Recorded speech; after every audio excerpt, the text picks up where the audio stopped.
Welcome into the Ringerverse.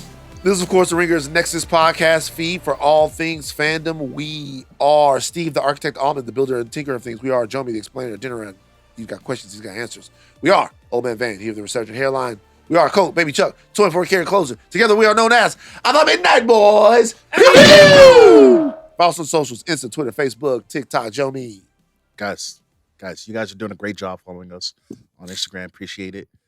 Follow us on TikTok, too. We're blowing up on TikTok, guys. Are we?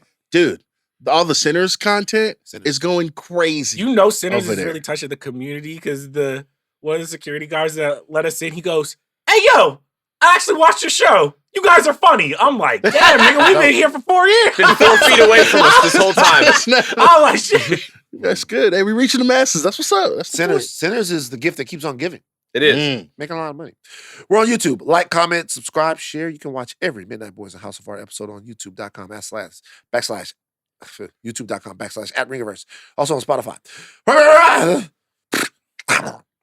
The Ringerverse is deep on The Last of Us. I don't know. No, it's weird. Up in there? Up in the mushroom guts? Deep on The Last of Us is weird, Steve. Okay. Button Mash will be with you on Thursday. On Friday, the Midnight Boys will be giving you their instant reactions to Thunderbolts, which we saw and are ready to discuss. We will be discussing that film. We'll be talking about Thunderbolts, guys. Thunderbolts crashing. Thunderbolts crashing. People together. You are so offbeat. That's so nuts, Steve. When I give you the Thunderbolts crashing, I want you to give me the beat. Thunderbolts crashing. There you go. Thunderbolts crashing. We're all together. We are Thunderbolts crashing. Steve kept the beat right there. I'm telling you. We're getting a little loopy. That's how I know we're podcasting a lot. Yeah. Where there's a lot of loopy energy right now. Question before we move on. Is Haley Steinfeld black? Oh. I'll refer to that. Okay, so here's the thing. So I say she's not black. Okay, she has one grandfather that's half black. Mm-hmm. This is like the Mary character on in Sinners. But people are going hard on the internet, Twitter sphere, whatever, about whether or not Haley Steinfeld can now be considered as a blick. All right, I'll put it to you this way: before Sinners, would our people have gotten arms if an N-word video dropped from Haley? Okay, let's look at it this way. You're right. So an N-word video drops from Haley. Post-Sinners.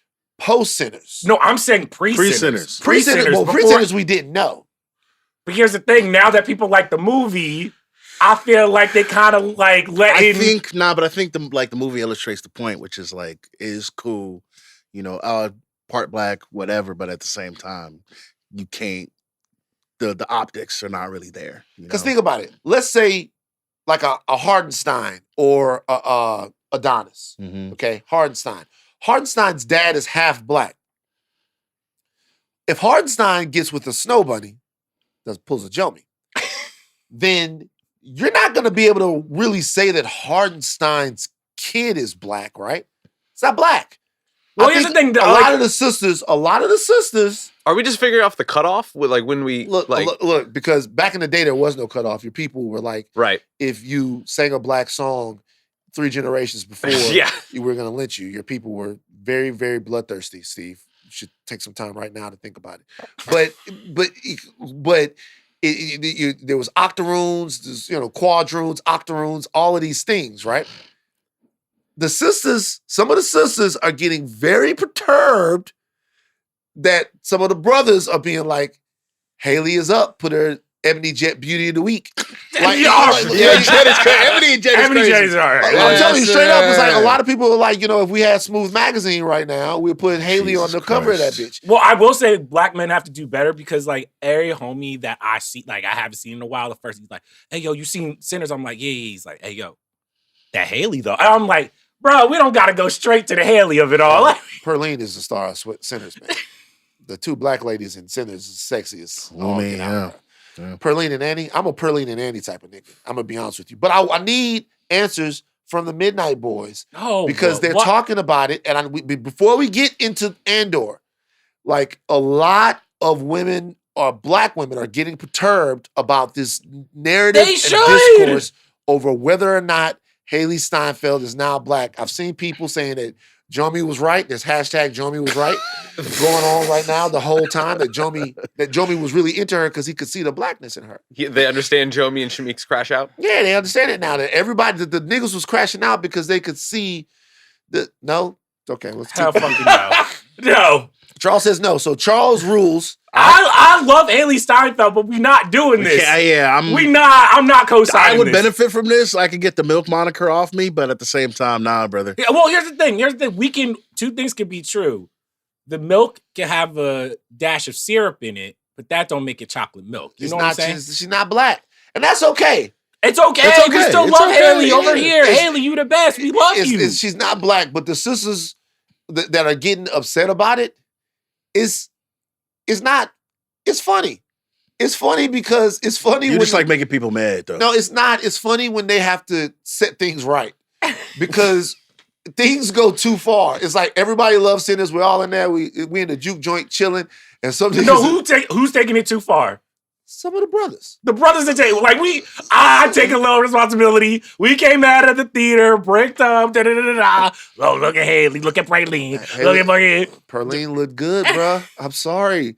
I didn't know about her. Annie. And from What's my girl? Wumi. Wumi. They look. It's Annie. the women of Sinners are killing it. All right, so we the Midnight Boys have decided it. Hey guys, brothers, chill. Chill. We gotta chill. You gotta chill. You gotta chill. Pump the brakes. It's okay. It's okay. It's milk. Steve, you have anything to say? I will continue listening to black women. Thank you. Come on. Yeah, play the drums. Play the drums. Play the drums right now. Man, Steve, That's the biggest banger. Steve, run the spoiler warning for Andor. Oh my God, play the drums. Jesus Christ, man. Ugh. We're getting ready to talk about Cassian Andor. You're listening to a reaction podcast. The spoilers are coming. All right. To begin our reactions, we once again bring you the Midnight Manifest. Go for it. All right. This is your Midnight Manifest for Andor, episodes 4 through 6, directed by Ariel Kleiman, written by Bo Willimon. All right. We start with Cassian and Bix. It's BBY3. Cassian grows paranoid on Coruscant as Bix continues to struggle with her PTSD. Luthen sends Cassian to meet with the Gorman Front and assess their operation, but the rebellion leader is upset when Cassian reports back that they're unprepared. Luthen tells Cassian he needs him to think like a leader, not a soldier, but their relationship further fractures when Cassian learns Luthen visited Bix, who is in the throes of drug addiction as she tries to get over the psychological warfare the Empire put her through. Bix and Cassian take matters into their own hands when Bix kills Dr. Gorse, the man responsible for torturing her on Ferrix. Meanwhile, we go to Dedra and Cyril. Cyril is relocated to Gorma in order to be a mole on the Gorman Front for Dedra. The Empire is building an armory in the middle of the city, and Cyril is successful in feeding the information to the front so they can ambush a weapons carrier.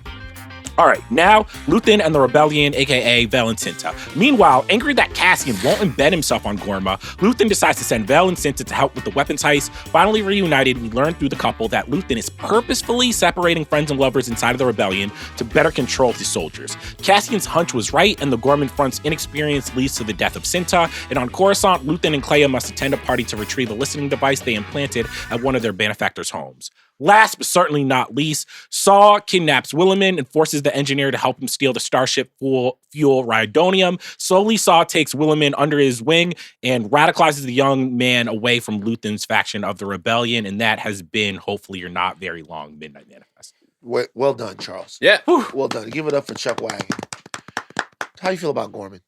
How you feel about the Gorman arc? Gorma? How you feel about all of this? Beautiful people, French. beautiful threads, French fresh as people. fuck. Got it on. They got that But on. I will say, this is why I love Cassian so much.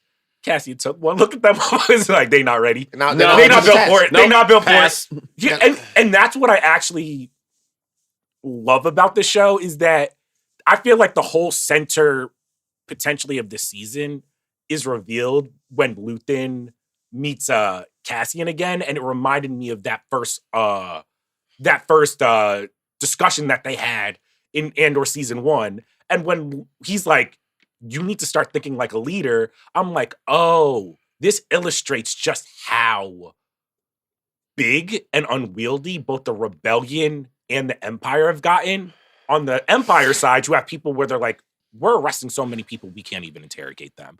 And on the rebellion side, they're like, we have so much information, so many soldiers, and none of this is put together and organized that Lathan is going mad. And what I loved about at least the bones of like, can Cassian become a leader, is that Cassian was actually right. Being a soldier, he saw these people. He's just like, this is going to get fucked up. They do not have this. And to Lathan, it's like, it doesn't matter. I'm not thinking on a planet level. I'm not thinking on a people level. I am thinking on a galactic level. Do your fucking job. And that's why, even if I think this was a doughy trio of episodes, the meat of it was enjoyable. So, yeah, the soldier, two things to kind of talk about right there. The soldier leader dynamic is very interesting. Remember, soldiers, their moniker is, leave no man behind. Go grab the guy because they need numbers and they build all these bonds, brotherhoods, all that stuff like that. Leaders send soldiers to die. Yep. You are a leader somewhere in a room making a decision, situation room, wherever it is, and you send a bunch of teenagers and young adults to kill somewhere and to die somewhere. And you hope that they have an understanding as to why they're doing that. So, when Cassian's looking at things as a soldier, he's thinking, I don't want to send people to die. It's important. And Lathan looks at him and goes, if they die, if the planet burns, let's hope it burns brightly. Yeah. Because for his machinations, he needs people to understand the tyranny of the empire. So he's looking at it from the standpoint of someone who's moving chess pieces around, and sometimes a pawn gets his head knocked off. That's the way that it goes. I also thought it was interesting that we see a clear counter to some of the ethos of the original trilogy in Cassian. The original trilogy, they have these big goals of overthrowing an empire. But the reason why Luke is able to do it is because of the connections that he has, because of the connections that he has to his father, the connections that he has to his sister, to his best friend, and to basically his dog, which is what Chewie was, justice for Chewie. And, Luke won't do certain things without his friends. Luke is willing to put, really, honestly, the health of the rebellion second to the fact that his friends are out there. And that's Empire Strikes. That's literally the second and third act of Empire Strikes Back. Right. So, and it's actually, in that situation, it's Kenobi's Force Ghosts and Yoda, to a degree, that is saying, hey, you can't do this. Like, there's a fight, a war to be waged. So all of these leaders go through this. Cassian's rebellion is different than the rebellion that we're used to. And the show continues to make that point, and it continues to make that point in a very desperate way. That's almost the central ethos of the show to me, which is that there's a whole other rebellion where you couldn't sell out the mission for your friends, where love wasn't the most important thing, where connection is not the most important thing. It's just not that way. To where mission accomplishment is the most important thing.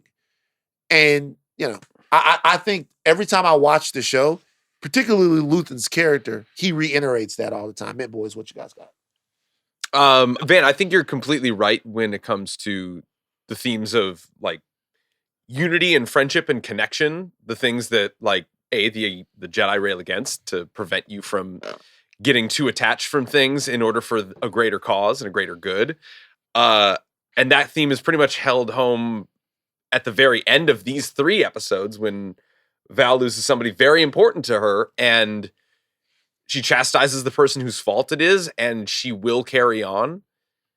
And I think that like the kind of key tenets of this show broadens the scope of Cassian's fight into the circles that are kind of like orbiting him and knowing that he's actually the kind of the perfect person to both maintain connection and then sever what needs to be done. Like we see that he's like rallying to Bix's cause and like getting revenge on that terrible doctor at the end of this arc, while still trying to remain committed to Lathan. And Lathan is just as correct to want to see somebody who isn't exactly all there with it. Is Lathan correct? In a way, he is. I mean, when you see Vel, where like it's very purposeful, where she sees Cinta's dead body, she's the leader. She's supposed to be getting them out of there, and she's just so distraught, frozen, and they have to like pick her. They're like, "Yo, we have to go." I'm like, I don't think it's the show saying that Lathan is right, but there is a level of like, there's a reason Lathan is keeping them separated. It's really interesting. I think the show does a great job of blending the micro and the macro, because you have the scene with Andor and the contact on Gorman. And the guy's like, we gotta go. And he's looking at each other like, yo, y'all not built for this. Like, I promise you. And the dude is like, you're just gonna let him kill him? You gonna let him kill us? I'm just like, no, but that's kind of, you know what I mean? Like, you guys gotta settle down. And then Lathan, sorry. Well, then you have the big portion of it where obviously she's been through so much, and all Andor wants to do is protect her, but he knows how independent she is. He knows what he's all about. And so when he finds out that Lathan talked to her behind his back, and he didn't tell him that, he's like, yo, what's going on? I'm doing this. I'm running here. It's like he wants to protect everybody in his orbit. He wants to protect the galaxy from the Empire.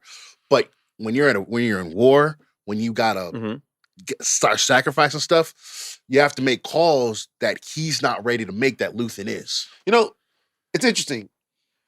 The war hasn't started yet. They're terrorists. Right. Mm-hmm. So it's... Or freedom fighters. One man's... Let's not even get into it. Will they have that conversation at episode 6? Hey. I don't want to get into it. I have my own thoughts. Okay. And so terrorists, resistance, whatever, the show is obviously litigates that, and obviously there's no way around it. We litigate that question in the real world all the time, in our actual world all the time.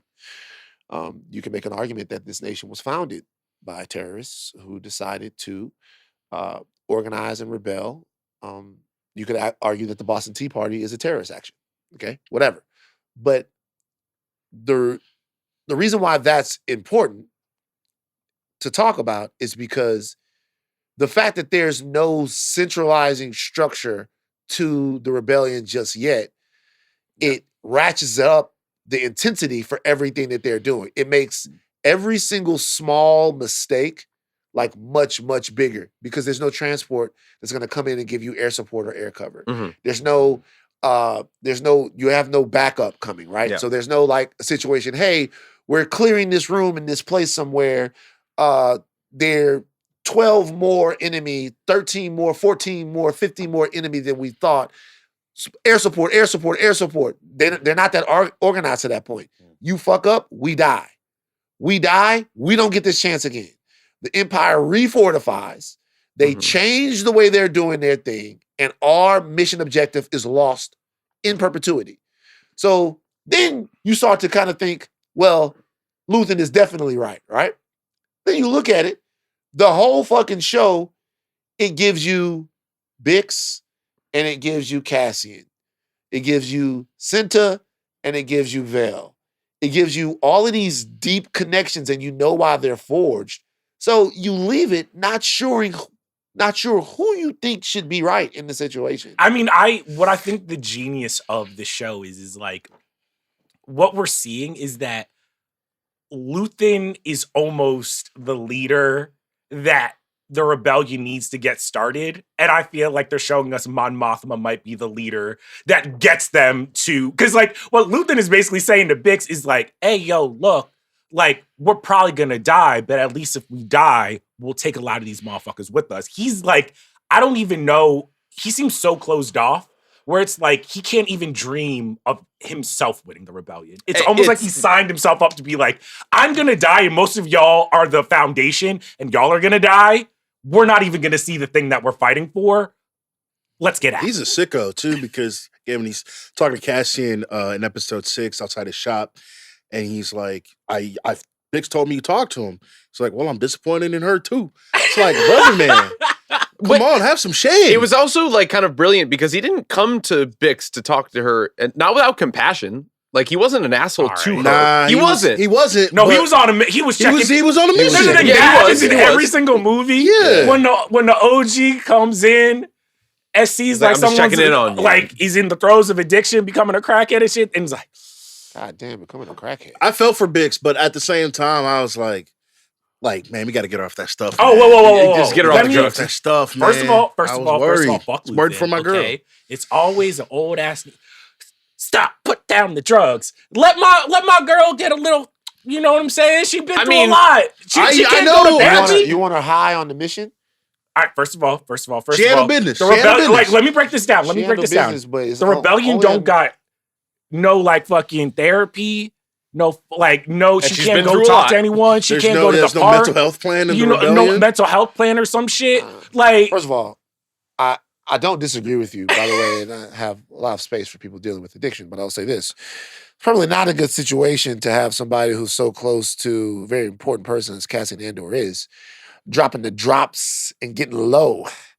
She was getting low. I was just worried for my girls. All no, I was Yeah. worried for my girl too. It's like Bryson Tiller literally has a song about this. What's it called? Jesus Christ! This Don't guy. get too high, don't drink Oh, too yeah, much, yeah, don't yeah. smoke too God. much. I was just Yeah. like, first of all, it was looking a little crazy when they did when they came back into her apartment and she was just eating Cheetos. It's like that fucking scene. dirty as It's shit. like that scene in Euphoria where Zendaya's just been in bed for like 24 hours watching Love Island, and it's like, Wait, now I have to ask, how do you think Lathan would handle Rue from Euphoria? no, he would. Yeah. No, He wouldn't She would have. She would have.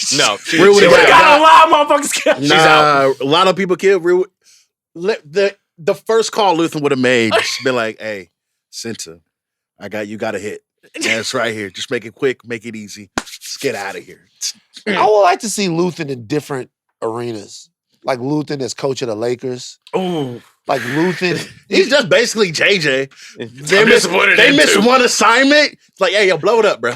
Blow this whole court up. Forget this, man. If What we y'all could doing? take Lathan and put Lathan into a real world situation for him to actually solve problems, where could we? What's the best place? What's the best place for us to use Lathan in the real world? I mean, I mean, there's an You don't answer. I want Lathan. can't You say don't it. want You know Lathan. who I- You guys you know- don't want Lathan as your president, guys. You No. don't want No, Lathan. no, that's you do not. not. That's not the answer. No, it is not. That's What- not the This What's is the this is answer? fictional, but I would love to put Lathan in the original Avengers. Could you imagine, like, Instead of Nick Tony Fury? and Nick Cameron Fury? on him sniping, and he's like, But motherfuckers. I would say that Nick Fury kind of is a Lathan a little bit. Nah, Absolutely. but Nick Fury, I don't think they're scared of Nick. Like, no one, like, there's like the angry dad, and I feel like Nick Fury is the cool dad. Lathan is Okay. like the angry, like, he's like, I'd be afraid of Lathan. I think, for yeah. sure. I mean, they are two sides of the same coin, because while Luthen's like, I'm going to die, we're all going to die, but the mission is going to get done.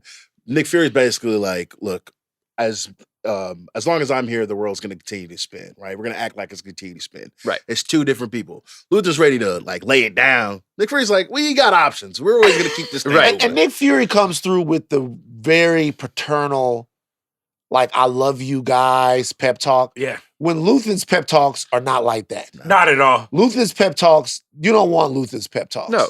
Here's the thing, It's a when- sunrise he'll never you know see. what we do? Like, if we like Luthen as a college football coach, right? Pre-NIL, pre-transfer portal. Yeah. Hey, we die on this field today, right? Every single one of us. No, that's how you're entering young boys. From you're O-line, sending kids to the hospital. We go. That's what I'm saying. No, you In don't nine- want that. In 1975, Sure. Oh, yeah. Luther would have won Woody Hayes. 16 national championships. Yeah. He'd be better than Bear Bryant. Question for you guys. Are the Gormans plucky? A little bit. What? Okay. A little bit. How? What you mean how? There's a little pluck. Nigga. Because they're dressed like I French don't know, spies in the it's- 60s. it's- No. Like Whoville. They're not plucky. That's Whoville? Whoville from They yeah. really The Dr. Seuss niggas. Like, it was a little cute. How? That's crazy. Wait, That's crazy. am I wrong? No. I wasn't thinking who. I You was saying thinking Gore is Whoville? Like that's why when Cassian landed, he was like, yeah, nah. They don't It's a got little- I wasn't thinking in his that. suit. I thought I like that. That's I funny thought Hera shit. and her people were like the French people of Star Wars. But Yeah. these people, Wait, they're the Twi'leks? They're like French. Yeah, they're like super duper French. Yeah. You know, like her dad's got like the French accent. Like They're wearing That is berets true. and turtlenecks. Well, no. I thought that was just like a certain, like, yeah, they were the Twi'leks, but not as a people. Like the Twi'leks have a whole like continents and shit. Yeah. Maybe Hera and her are like French. The Gormans, though, they got a lot of questions. They ain't never done shit. Mhm. They transporting shit into little spiders. They got the little spiders. They're dandies. They have one job and they can't do it. Well, see, I wouldn't Are say they- plucky I would- though. I yeah. would just because plucky people they succeed. They get the job Sassy? done. Not necessarily.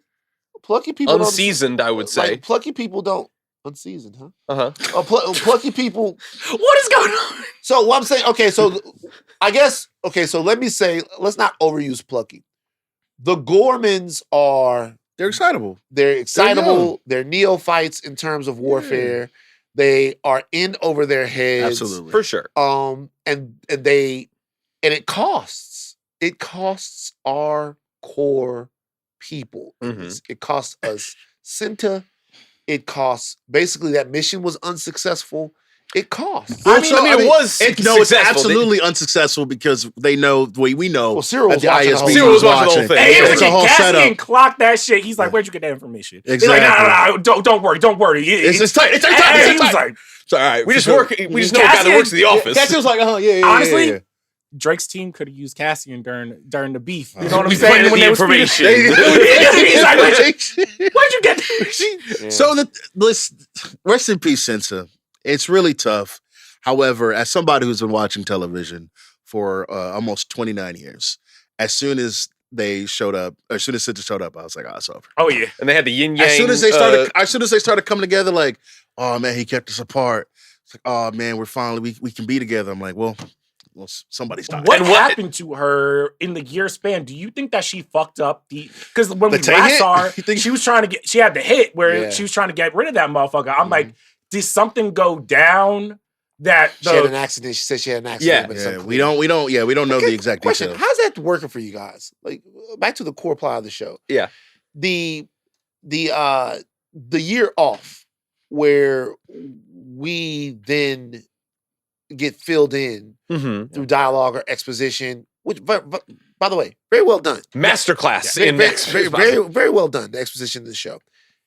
Is the narrative of the show suffering a little bit because there's so much that we miss in that year, and then we have a small sample size of one arc, and then we move on? Like, is there anything about it that's not working? Well, I think yes and no, because like obviously they do a pretty solid job catching us up. There are some stuff that we're missing, but hopefully they get filled up on the back end. But and maybe this is just like me being silly, but I'm thinking about the second part of last year or the first season where we had the Aldani heist, Yeah. and the God's Eye, and just like that entire thing. And it's harder to like do stuff like that when you're playing catch up with characters every 3 episodes, right? It's one thing when we're like basically just following Cassian and Lathan, 2 characters that we know from the jump, from the start, versus, all right, so it's been a year. Where's everybody been? Right? Cassian's been here. Well, now they're here. Oh, and then Lathan is somewhere else. And Vel is like, you know what I mean? Like we're doing a lot of catch up. So with Cyril too. Well, I thought Cyril was the best example of it. Yes, but I'm just saying. Cyril's story, when you come into it and you realize that, he's talking to his mother and he's saying all of these things about the Empire that are negative, you're like, what's going on here? Yeah. Yeah. Like, you're like, it's been a year. Has Cyril changed And it's in like a year? his mom thinks that him and Deirdre broke up, but they really didn't. But right. And Yeah. so And- you know it, that spawns intrigue. And that's what I'm The saying. worst That's- execution of it to me is Biggs. But Well, I think, but that's my thing is like, it does a pretty solid job of catching up, but it doesn't allow for some of the more grandiose things that we liked or like we saw in the first I see season. what you mean. and it's very hard because again, it's a masterclass in getting people up to speed while still having semi-naturalistic dialogue. Like the conversation that Cyril had with his mother in the third or the fourth episode, catching us up on everything, was like kind of amazing. but it's as if Bix like just had that last episode happen to her yesterday. And it can be illustrative of the fact that she's just been in a dark emotional place for an entire year. And Cassian can't really connect with her like he used to. She's been using drugs. She's like really wayward, and Lathan doesn't know how to use her. That might be the only thing that we really need to catch up on from a strict plot thing. We're missing a lot of humanity when it comes from that. And I find myself, the things that like actually work poorly in this season are actually amplified plot-wise and amplified in small character moments. Okay. Rather than big, broad emotional send-offs that somebody like, because I don't think we're going to get like a one way out speech that we got in episode, whatever it was from season 1. I don't think we're going to get something as big as Luthan's like affirmation of like calm, kindness, companionship, because these affirm the things that these characters are all about. Now this is kind of the work that's grinding them down into the things that they'll eventually die from. I mean, I'll be so honest. I think this was probably the weakest trio of episodes that I remember from Andor. And I think like I was talking to Arjuna when we were walking in. I was just like, even weak Andor is still a phenomenal show. Certainly. But I feel like the structure of it is like a lot for me sometimes to wrap my mind around, where I'm like, okay, this is basically a 3-hour or 3.5-hour movie. There's a year in between. But I think what we're talking about is, I'm like, to me, not much has really happened with Bix. So I'm still thinking when it's her storyline that it's only a few weeks later versus Cyril, where I'm just like, a lot has changed for Cyril. Right. And I think that like going back and forth, it does take me kind of a whole episode to be like, all right, remember, it's been a year later. Bix has probably been on these drugs for a fucking while. They're not going to explain it. But I also think, honestly, if I'm talking about my feelings about this trio of episodes, while I like the ideas and there were great moments in it, this was the first time I was feeling like the 3-episode mini movie wasn't working for me because the middle section was so doughy. Yeah. And I was just kind of like, wait, like, let's get this show on the fucking road. So I agree, but the problem is that I don't even know what I wanted to happen is the issue. So I understood the show relies on tension building. Yeah. Mhm. Right? Because it's not a war show, right? It's not a show, it's not Rogue One, even though it's Rogue One's companion.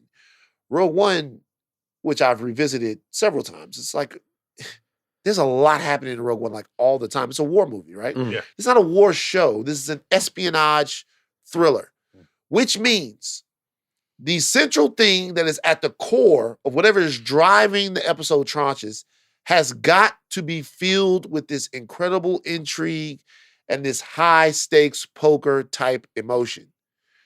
And the Gorman stuff just kind of didn't get there for me, right? It didn't. And also I was confused about stuff because Tarkin's fucking plane already landed on the Gormans. That's all right. I wanted to ask about this because I had to go on Wikipedia and shit like that. I was just like, oh, I thought that was what we were leading to. Are they saying that there was already a Gorman massacre and there's about to be a second? Let me tell you something. I am a moron because they've been changed this. The Gorman massacre, Arjuna, you can jump in whatever you want and help for a change. What was that? Because me and Christ, Arjuna had a man. great conversation about this, and he's just sitting back there letting us fumble around and fuck around with it. The Gorman massacre in Legends, that was the Gorman massacre. Okay. Yeah. Him landing his plane on top of the protesters, right? Yeah. Right. That was the thing. They've already changed that, though. Mhm. It's not the thing now. And When did they change that? Right, it's different. Okay, give it to us, Arjuna. So the massacre, the landing is the thing, like you said, Van, that happened in Legends that isn't here. There was a smaller massacre that happened. That's the monument that's in the plaza that they talk about. That is a thing that has happened that they reference throughout these episodes. But then there's something that we still haven't seen yet that will be, I guess, the bigger incident that we're assuming, by the way. There'll be the bigger incident that activates Mon Mothma and really organizes the rebellion around fighting. I mean, Palpatine. the other thing Palpatine. that when we're talking just kind of about the show and the structure of it, do you think it was a little bit easier for us in certain parts of season 1 because they were doing genre exercises where it's like it was a prison escape. It was There was a prison heist. escape. There was the heist. Yeah. You know, it was like even the first trio of episodes was the, all right, how do you become a spy? Or it was like a very James Bond. That's the point. The point is those things were very clear. I apologize for it. Those things were very clear North Stars that would then they were elastic. They would stretch across the 3 episode tranches. And the Gorman stuff in this 3 it didn't. Not for me. By the way, we're nitpicking because we're podcasters.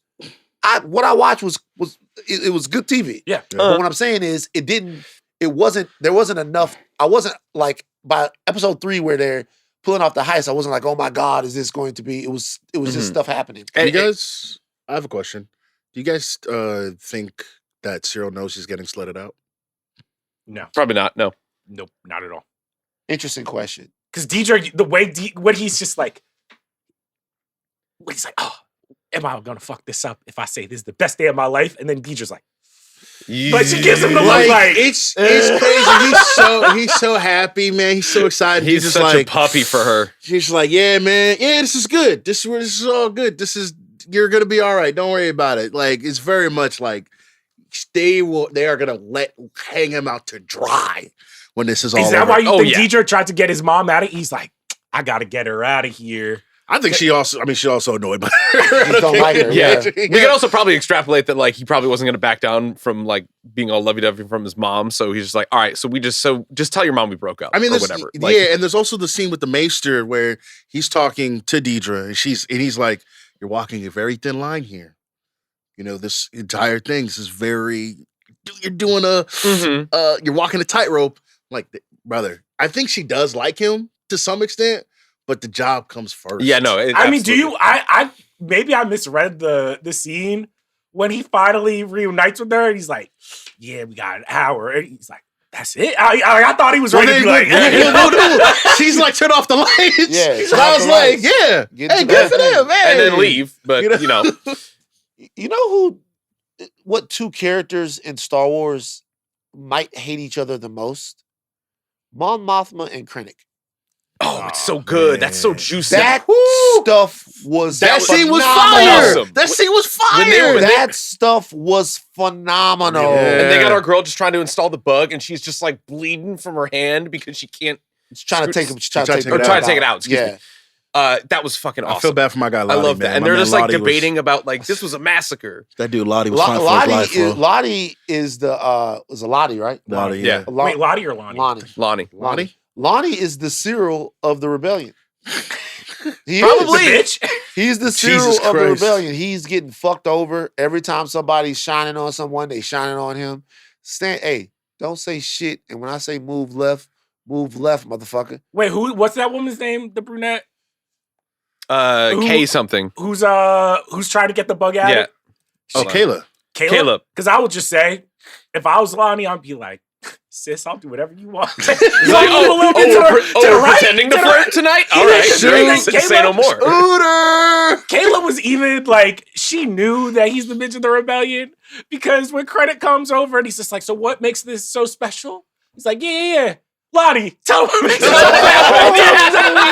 I was like, yo, she a G. Oh, she trying to make him look good in front of the boss, man. You know, the Krennic and Mon Mothma stuff is really why I love the show so much. Yeah. Want to Because Star Wars night? that is legitimately, they are through dialogue. You have in that scene, you have the dialogue between those two. Mm-hmm. You have somebody on the other side of the room that has an op that's like executing that op as they are talking. And it's going poorly. They are litigating through dialogue in scene the ethos of the rebellion. Yes. They're the essential thing that we've been talking about, terrorism versus resistance versus how much slaughter is enough slaughter for order versus how much slaughter is enough slaughter for freedom. What is crime? What is like? And then I was just like, to your point, I do think even when maybe the show I feel is like a little bit slow, they always have these scenes, whether it's Mon Mothma and Krennic or Cassian and Luthen, where I'm just like, they're constantly guiding me like, this is the show. Yeah. Like, keep the North Star. And I felt like even the tension between Mon Mothma and Krennic is stuff that I feel like we never really get, especially in the first trilogy, because the rebellion and the Empire are already so far apart. Mhm. Right. And I think the genius of Andor is it's like, we finally get to see these people in these rooms. We get to see like the conversations that end up leading to a galactic civil war. Yeah. Right. It's like, when you watch The Empire Strikes Back, there's a secret base on Hoth. And when I was a kid, I would ask the question, like, how'd they build that? Mhm. I would literally ask, I'd be like, okay, so Hoth is a remote winter planet. How did they build an entire secret base on there without the Empire knowing, and like why? Right? And a lot of those questions, when you will go back and read extended universe stuff, the legend stuff, they would answer stuff like that. Mhm.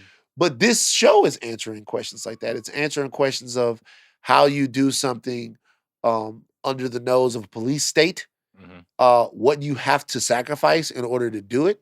So that's the kind of stuff that like really works for me. Will Lonnie survive?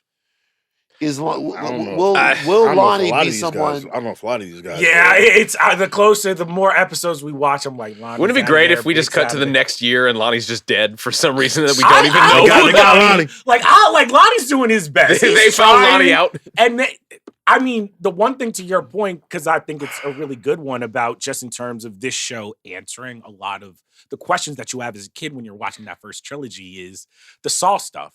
With his name is Willem. Willem. That nigga Saw so crazy, bro. It was Like Saw the man, bro. That So is this awesome. this was a good Saw Trump. I think this was the weakest part of the whole thing. I actually Oh, kind of for real? agree. Only because Yeah. it No, felt no, so no, out of place. It by felt the so out of end, place. No, when he's the Rhydonium and they're getting high and they're like I was like, all right, but I liked everything before that. I thought that shit was funny as fuck. I just didn't I mean, I got it, right? But I'm like, the other stuff was just infinitely more interesting. Right. And while I do enjoy Saw as a character, it's kind of like a wild card. Somebody's going to come in Yeah. and just completely mess up the plan. Basically, he the Joker of the rebellion. I'm also like, man, where's this going? Well, but Where's here's this- the thing. This is why I think that they had to put it when so much of this trio of episodes is both the Empire and the factions of the rebellion having too much excess, not being organized enough. And I think what Saw you realize is that Luthen is coordinating so many people. He doesn't know how valuable this engineer is. He doesn't actually value him to the extent where Saw is just like, this is a guy who is smart enough to get us unlimited fuel. And what have we been talking about? Hey, how did they build this base? How did they get fuel for all of these fucking fighters? It's not like they can just go to the gas station and be like, fill it up. They don't have, and I was just like, oh, it not only is it interesting to see Saw being like, hey, I love Luthen. We can work together when we want, but shit, I'm still gonna steal from him. And then on top of that, to give the engineer, like to me, that engineer character woman is like, he's really not indoctrinated into the rebellion yet. He's just doing stuff. He's just doing Yeah. stuff. He hasn't gotten the Luthen Cassian talk yet. Yeah. And Saw recognizes that. Right. And Saw is like, you see in the scene, even if it's a little goofy, I can form him. I can form him. And in that moment, it's like, not only do I want him because of what he can give me in terms of the fuel, Yeah. I can indoctrinate him and take an important piece away from Luthen. And I'm just like, oh, this is why the Empire is running circles around them, because they're not working together at all. And Yeah. Saw will never work with them because Yeah. Saw's nuts. Yeah. And like every single scene that Saw Gerrera is in, it's ridiculously high leverage. You're like, what's he gonna do? Yeah. He's so unpredictable. Like, what the fuck is gonna happen? Steve, you were gonna say? Well, no, and that's the beauty and genius of that character, and like incredibly performed by Forrest Whitaker. But like, I'm really, really intrigued at how informed we are because we know him from Rogue One, and how fucked over he was when we meet him in that movie, to where he's just this used tool of the rebellion. And at this point, he's now this kind of like agent of chaos that's kind of actually like useful but dangerous. And I really want to see what happens in these next few episodes because obviously he's going to be a lot more important in these final 3. But like to Jomi's point, like I felt like it was kind of the weakest part only because it felt a tiny bit out of place because he's the fly in the ointment, because he's the thing that actually kind of gets in the way of order and organizing, which the rebellion so desperately needs. He's good at his job and he's incredibly well executed performance-wise, but like it like shoved in at the end of these few episodes, I was like, oh, where are we going with this? Yeah, I think if when it all comes together, I think Yeah. it'll massage and make it better. But just on the surface, just again watching these episodes and with everything going on, like I get like the scene where he shoots old boy in front of him, right? Because he teaches him how to do it, and it's like, oh, actually, I can trust you. That guy has information. He's a spy, and he has information. I thought the other guy was going to get killed, honestly. Right. Yeah, really, or Who? not Willem? So- Willem? No, I knew the white guy. Once when he started he- asking too many questions, I'm He's like, like, yeah, yeah, he's done. But when Saul was like, "You've taught him everything," I was like, "Okay, well, one of these guys is expendable. Yes. You know, it's redundant to have them both." Yeah. So I was wondering who was going to get killed in that situation. But even the scene after that, where Saul is basically going, "Hey, I had to kill him. You guys, just so you guys know, this is the proof that he was a spy." But we will, and everybody's going, "Hey, I like Saul so much. I like him when he's on the screen. Saul's nuts. He's a completely unreliable, rebellious Yeah. zealot, and I just like I don't give a fuck type guy. Like I like But They him. think I'm here's the fighting to thing, save the day. Dangerous. I am not the type of dude where it's like when he started talking, he's just like, we was in the jungle and everybody was freaking out. And shit was I was just like, let this engineer do his job. He's just like ranting. I'm sorry, like, yeah, I'm rah, I'm with the rebellion too. It's a lot going on. I would have been like, I'm not following this mother. I need to get Like off this, this I need planet. a shower. I need a. So Bix has to die. Wait, Whoa, has to? whoa, has to. Well, narratively, they all yeah. have to die.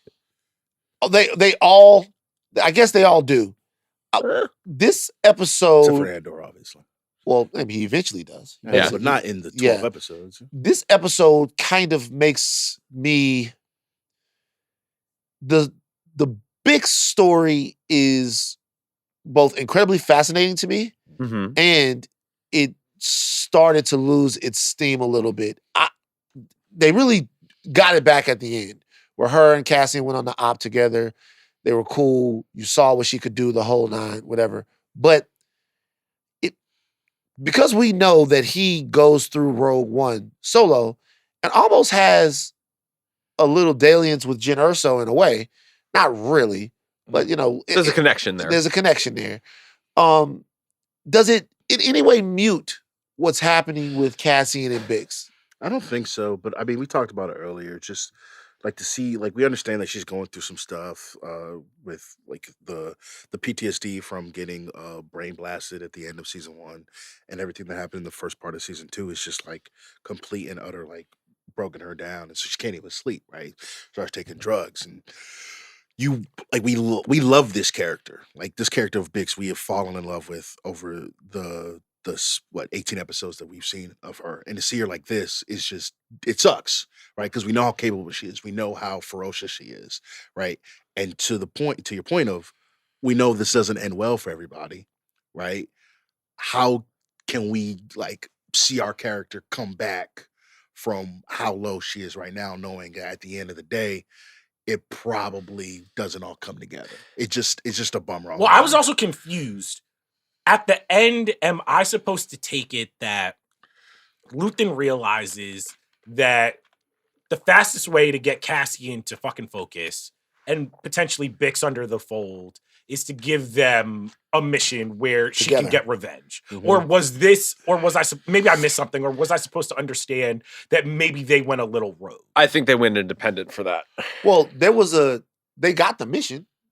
The Yeah, light. Oh, the that's light true. was- So, Yeah, like, they so the did. light was flicking. The light was So- flicking, so they got the mission. So the mission came in from someone. So Uh-huh. I think it might have been Lathan being like, I think what potentially happened is when Cassian is about to crash out and is about to blow the fucking whole thing by showing up, Lathan's already showing up at his art gallery. Crazy. Lathan is already like, fuck, I almost got found out by the fucking bug.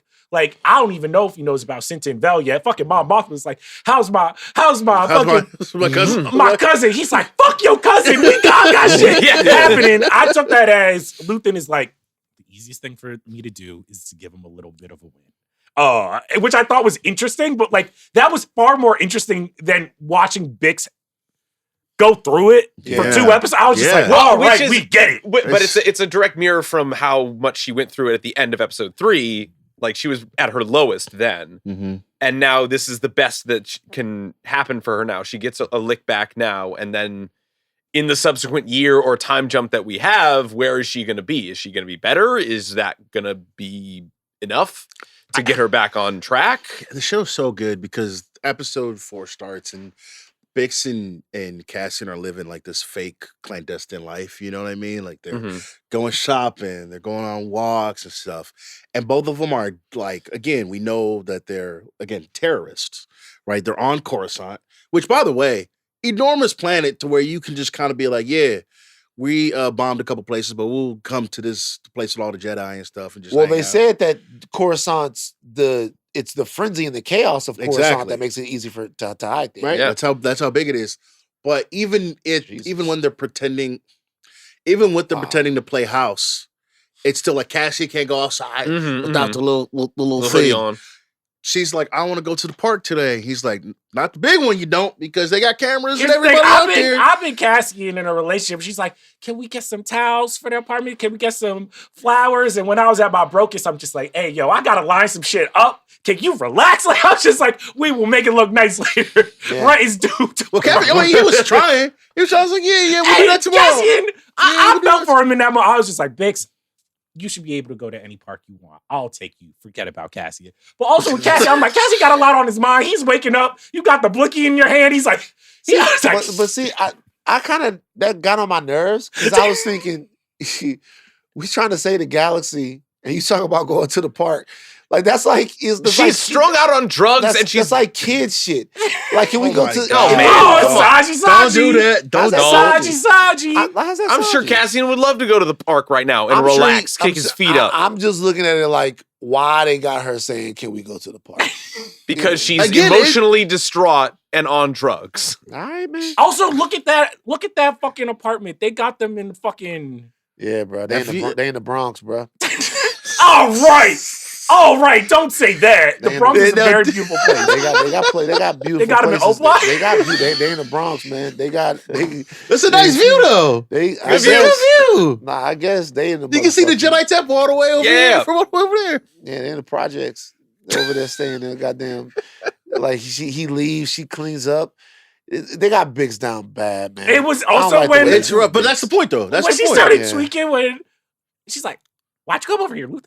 Well, just ask the question. He's like, that was hard. That was hard. The meeting between upon first reading, the Luthen coming to the apartment and talking to Bix. When you first saw the scene and you didn't have the context for everything, because Cassian really breaks down like why Luthen would do something like that. Like, it's really through Cassian and Luthen's conversation that we get a deeper meaning of that scene. When you first watched it, what did you read that as being? I thought it was the same thing from the jump, which is I come to scope out, make sure she on a level. Because again, we saw in the last 3 episodes, as soon as Tay even a little bit was getting a little off the rails, it was like she got to go. Now I don't think he would like kill Bix on the spot, but Luthen is so meticulous. He's growing paranoid too. He's like, I need to make sure all my ducks are in a row. Hey, I came for a visit. I can't stay for a drink. Just wanted to say hi. Ooh, what's this? You want that stuff? You know what I mean? Like, he's very much just trying to make sure. Didn't bring it up, by the way. Didn't bring it up. Right. Didn't saw it. But that's Luthen is becoming a leader, though. Cassian is becoming a leader because he's like, I know how this motherfucker. She's like, calm down. He's not thinking like that. And Cassian was like, you don't understand how this motherfucker is. Like, thinks he's to me, and that's the genius part, because not only is him showing up to that apartment, checking in on her, it's his lack of an assessment for her and like not giving her a mission and not telling Cassian, a wake-up call to Cassian being like, hey, I saw her. I didn't give her a mission. I know she's gonna talk to you about it. Come see me when you realize how much of a problem this is. Like that's like passing a note to him through someone else. Like I think it's genius. Does Cassian trust Luthen? No. And I think what is actually happening is Cassian is actually slowly becoming more like Luthen. Right. And I think that is what makes him Luthen's biggest asset. And it's probably why Luthen gives him the mission to be like, Bix is still useful if she's useful to Cassian. But I do think what I loved about this episode is this slow realization of when we get to Rogue One, Cassian at that point is as emotional. Oh no, he's empty. Yeah, he's just Luthen. mission accomplished. He's Luthen at that point. He kills the guy at the beginning. And you're like, well, yo, what the? Am I watching a Star Wars movie? Yeah, exactly. And I think like this part of this project is like, how do we break this character down to? Because like, if I'm gonna be honest, this was these 6 episodes. I was like, Luthen kind of has to die. Like Luthen, he's becoming almost too paranoid. Where it's like he's yelling at Clea. He's like, he was too much tweaking out, bro. Yeah. Oh, we have all these things. We can't keep it together. I'm like, bro, y'all. I was like, bro, relax, man. Clea on top of her stuff. I will also say, but I've been a Luthen in the situation where, your boy comes to you and he's just like, you was talking to my girl? I was just like, nigga, she thinks you cheating. And like, I had to keep it. I was just like, fuck. Keep it G. Like, I'm like, relax, bro. Yeah. I guess for me, looking at it, these 3 were a lot about the relationships between the people. Mm-hmm. Yes. And I thought the Cassian Luthen scene where Cassian comes to Luthen's shop is one of the most useful sunnings I've ever seen in a show. Yeah, that's fair. You're sunning him, but you're sunning him not even in a paternal way.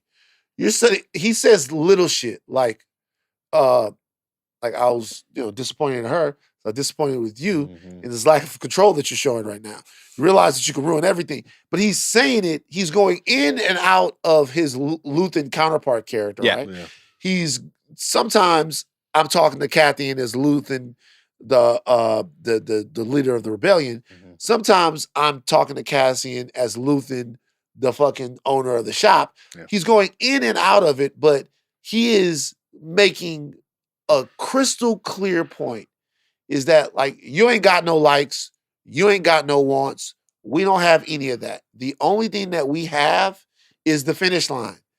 And you gotta be willing to cut anybody's throat to get there, or it's not going to work. mean, not to bring it back to what we were discussing previously, but do you think that maybe is what sometimes when I watch Star Wars that's not Andor, I'm just like, oh, this is so interesting. Because even if you look at the new sequel trilogy, so much of that was built on the emotional foundation of like, our heroes are going to do dumb shit for love.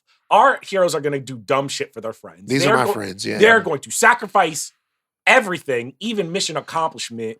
You know what I'm saying? Like, Rey ended up kissing, spoiler alert, for the worst movie in the franchise history. Rey ends up fucking kissing Space Hitler and shit because Star Wars I feel like was always built up on that it's what our heroes do in everything, which is just like friendship is the most important thing. Family is the most important thing.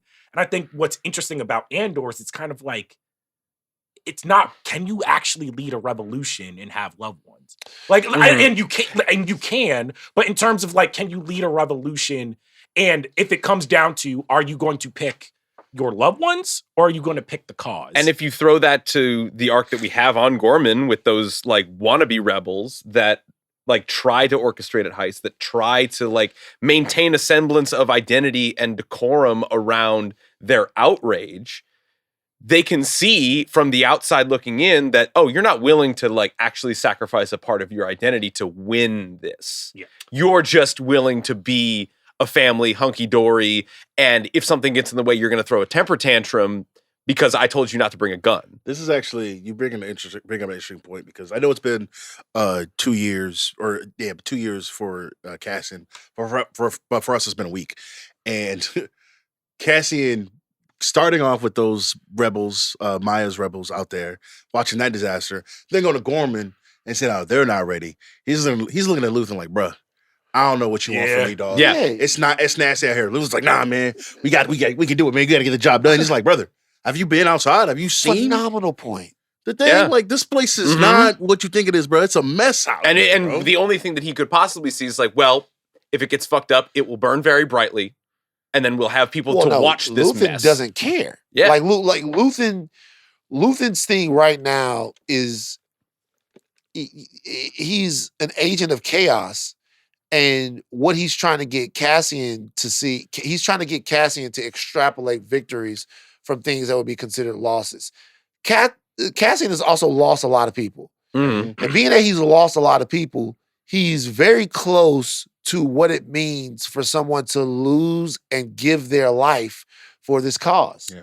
And he's still trying to protect people. Do you think it's he saw what happened on Ferrix and he's just like, dog, this exact same thing is about to happen on Gorman. Why the Right. fuck would you even send these people? Like, he's like, he sees it with Bix every day. He's like, why would you want to basically push them into their planet and their culture being destroyed? And Luthen's like, you're thinking too small, man. Lathan is thinking every single day that people are allowed to concentrate on getting to and from work, that they're allowed to concentrate on going to the supermarket, and there's not a headline that says this happened here or this happened there. Every single day that they're allowed to get used to the status quo in the Mhm. galaxy is a day that they lose. Yeah. He would rather them have to think about and intellectually negotiate a huge, huge, huge slaughter on Gorman than he would be them just being able to have dinner and Yeah. get used to life under the Emperor. And Cassian's not there yet. He's not there. He's seen it. He's been around it. He hasn't. He's not to the point to where he could give the one way out speech to somebody yet. He's not there yet. We're still watching him get there. He'll get there, and it'll probably be, to our point, after he loses a little bit more. I mean, how much more can this all he has left at this point is Bix. He don't even ask about the engine, the Wilma character. He's like, fuck if they him up. touch B2 Emo, We haven't Where even was seen. it? Where was Yeah, it? seen that, Where man. was bro? Where was bro? I think, if I'm gonna be honest, I think Cassian's been trying to get rid of B2 Emo for a while now. Nah, he didn't even bring him up. no, He didn't no. even bring him up. Nah, that's fine. I don't want him dog. near any of this harm. I'm gonna start crying. Don't do that, man. That's my son. bro. I think they're benching B2 Emo purposefully because Will he come back? I think that Gilroy is trying to do to us what Lathan is trying to do to Cassian. I think that we're Cassian, the audience. They don't want us to feel. They just want us to watch a bunch of people blow a bunch of shit up and be like, yeah, this is what we gotta do for Luke Skywalker to finish his job. I want B2 Emo. I mean, before we wrap up, I miss my son. I know I get it from an artistic standpoint. Death happens fast. You're not supposed to expect it. I felt like the death of Cinta was a little bit like, I'm like, I could see it coming from a mile away, but Yeah. it felt rushed because we had not actually spent that much time with her. And that was what, when you're talking earlier about, does the year mark, like, does the year in between, do we lose some shit? I'm like, Man, shout out to my Uncle Charles, man. Rest in peace to Charles Stewart. So my Uncle Charles is in Vietnam. And I remember I watched this Vietnam movie. And I'm going back and we go up to his crib and man, it was the perfect country crib. He had, his dogs, his hunting dogs there. He had a nice little spread. We ride the 3-wheeler around there and the whole nine. And I was in there and I was seeing all of his awards and stuff. He had like a bunch of different things, been injured and all of that. And I remember I said to him, because I watched this movie and it was about everything in the jungle that would kill you when you was in Vietnam. Mhm. It was like, obviously the Viet Cong would kill you, but like disease would kill you and all of that stuff. And so I'd ask him, I was like, what's the most dangerous thing when you are when you were out in Vietnam followed? You know what his answer was? Unfollowed orders.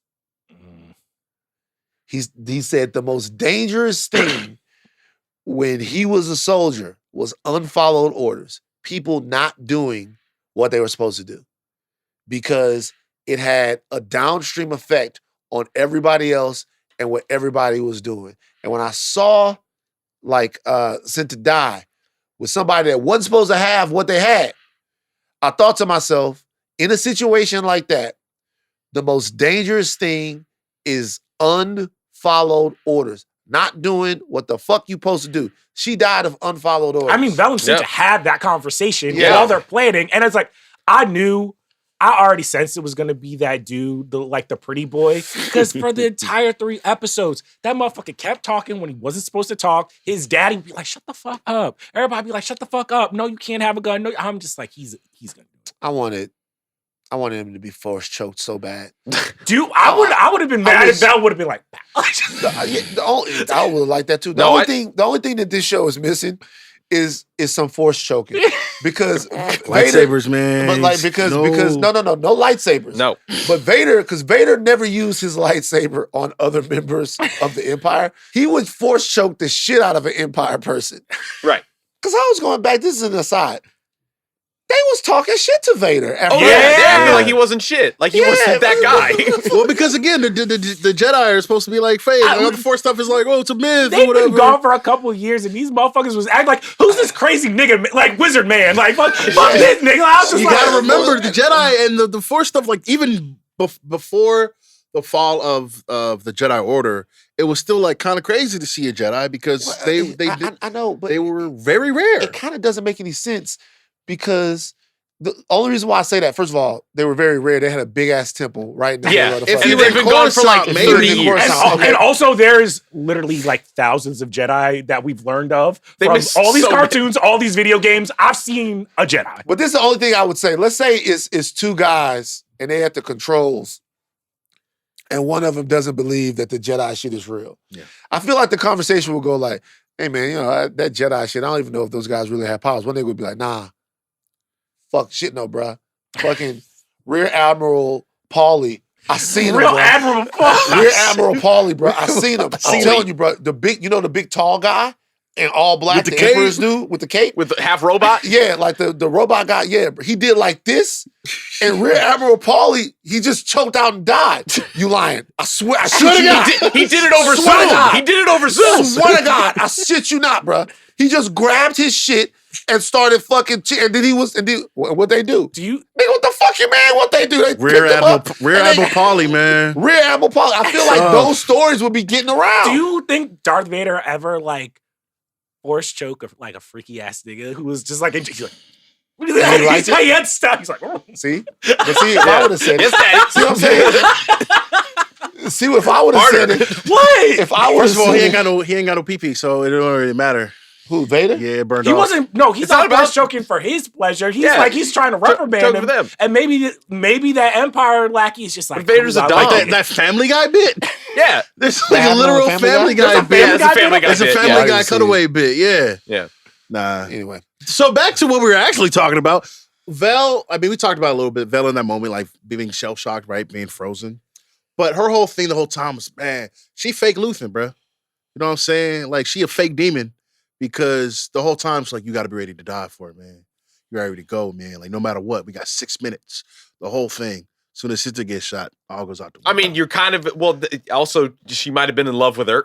So I mean, Oh, she oh, definitely oh. no, but that's like live your raps, right? I'm not Right. saying like obviously I understand why Vel would like react that way, and I understand why she would feel that way.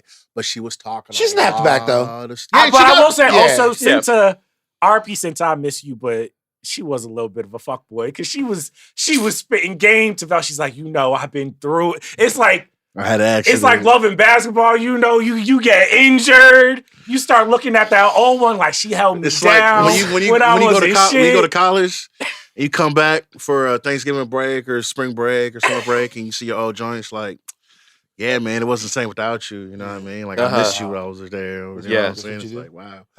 What do you mean? big dinner. Oh yeah. Bill Organa. My guy, Benjamin Bratt. Benjamin Bratt. Pangborn. You mad? First of all, did Jimmy Smith pass away? No. Jimmy No. Smith is alive and well. So what? I why? looked this up actually because I was like, that's not Wait, Jimmy so Smith.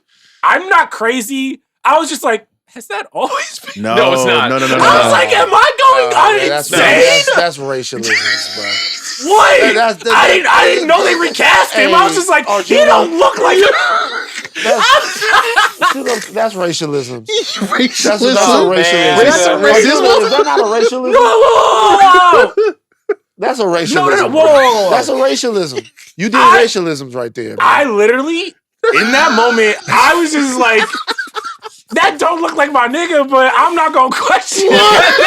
Oh, you know what's funny? You know what's funny? It could almost be looked at as racialism's made you stop from asking the question because you go, because it could be like if you ask, that's not the same guy, right? That could be looked at as a racialism as well.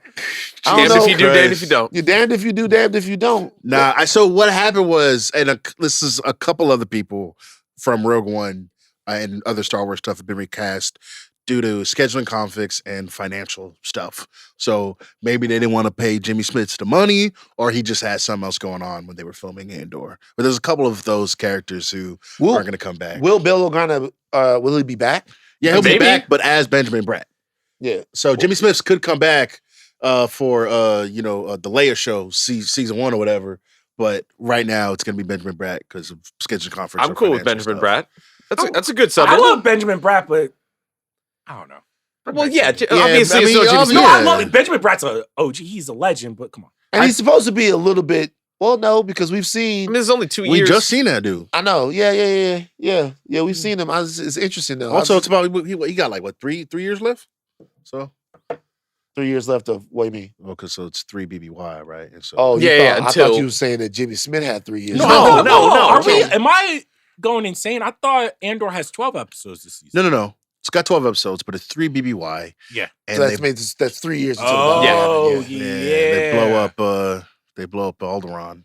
So Yeah. It's spoiler tough. alert for a movie that came out 100 years All ago. right, 1977. before we wrap too, I gotta be honest.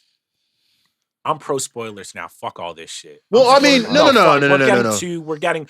You're absolutely correct. Motherfuckers getting mad that spoiler alert said that Foggy died.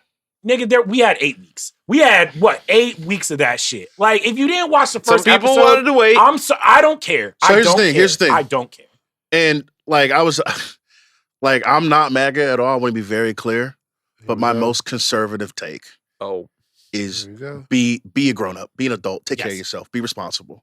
If you're online, they're gonna spoil stuff. Mhm. I'm sorry. If That's- you're So listening you're- to a so you're- podcast, here's an, it's not even. Don't forget the podcast. If you are using the internet to listen to podcasts, to get news, whatever it may be mindful of what you're scrolling, because again, these are live events, right? The movies I can understand, right? Movies is a whole different conversation. You got to go to movies, it's a whole thing.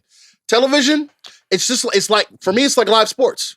You're not gonna be like, yo, don't talk about the Laker game. I don't want to hear what's going on. Listen, You wouldn't do that. you guys listen Lock to me. in. Be responsible. I'm not your daddy. This is Handle let me your tell- business. Let me tell you something right now.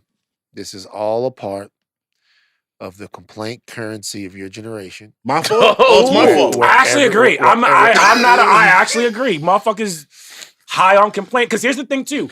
I remember for years, motherfuckers didn't care. I get my hair cut. Motherfuckers were spoiling the movie Oh, that came we out. talk yesterday. about the movie from the fucking first frame of it to the last frame of it. Like, Hey, bro. Yeah, and then I was tripping because the motherfucker shot him in the handle, and that made you want to go see the shit more. but here's the thing. At the beginning of social media, the rule was, Yeah, the weekend. I remember the rule being if it's a movie, you basically got opening weekend. Yeah, exactly. By You got that the weekend. Monday, Yeah. shit is good. Game of Thrones, all that shit, it's like night of. Stay offline. Yes. We live tweeting the shit. I don't know where this shit has come from. Like, I'm like, bro, that shit's 2 months old. That's a month old. I'm sorry. This is the crying about the Succession spoiler is crazy. Movie came out like 45 years ago, or the show came out like come on. Motherfuckers just like, you ruined The Sopranos. Nigga, I don't know what to tell you, bro. Yeah, Ruin Sorry. The Sopranos is crazy. That's just crazy. It's just, but look, I was on it before. You guys Hey are guys, listening Stringer to a dies in The Wire. I'm sorry, he gets shot by Brother Mazone and Omar dies. Gets domed in the head by a little kid out of nowhere. That was crazy. That I guy ain't gonna kill you for this. Nah, man. What was it called? Bruce Willis is always dead the whole time. Turns out the Terminator was a good guy. And what else? And obviously Vader is Luke's dad. Sorry. Yeah. to ruin oh, that for you. Rosebud is the sled. Yeah.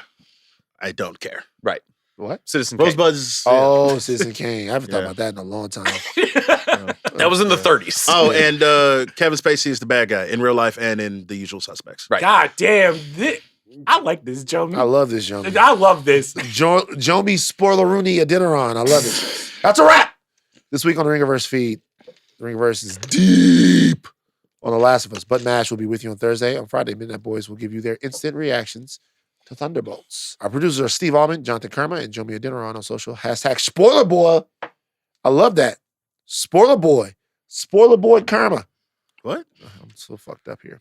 Our producers are Steve the Architect Ahlman, Jonathan Kermah, Jomi the Explainer Adeniran on social. Hashtag Spoiler Boy. Additional production from Arjuna, Ramgopal. Chuck, thanks out. We love us some spoilers. The Gormans don't know ball. Since I love you, Bix, give me a call. There you go.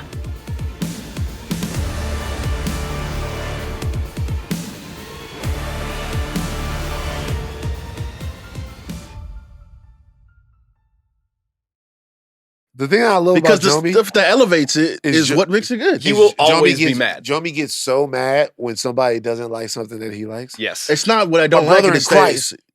Like, brother in Christ, it's Because the it'll studio. be like- Why it'll- can't you like it? Again, it'll be like, man, if Steph Curry couldn't shoot, he'd be Again, just a why do we 6'3" need to be? dude. And it's like, what the fuck are you talking about?